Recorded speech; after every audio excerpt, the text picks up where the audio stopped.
এই ধরনের ভ্রান্তবাদী কোন ভ্রান্ত মতবাদী কোন মুসলমান, তাই প্রথম প্রকারের গ্রন্থ মতবাদী হোক, তাই দ্বিতীয় প্রকারের গ্রন্থ মতবাদী।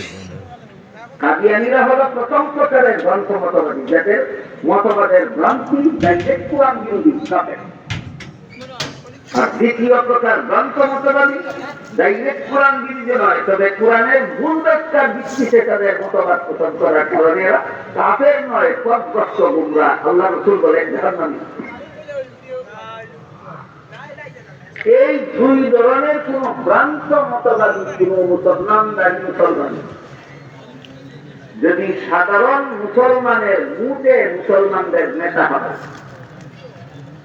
কোন কাদিয়ানীকে যদি কোন মুসলমান ভোট দিয়া এমপি বানায়, নবীগণকে যারা গুনাহগার বিশ্বাস করে এদেরকে ভোট দিয়া যদি কোন মুসলমান এমপি বানায়, কাদিয়ানী এমপি হইয়া যত কুফরি মতবাদ প্রচার করবে সবগুলির সমান গুনাহ, যে ভোট দিছিল তারা বানানোর কাজ।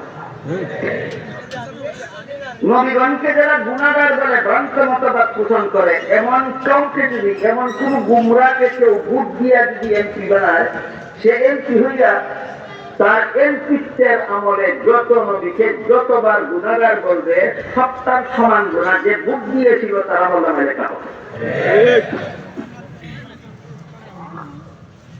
আল্লাহ পাক রব্বুল আলামিন পবিত্র কোরআন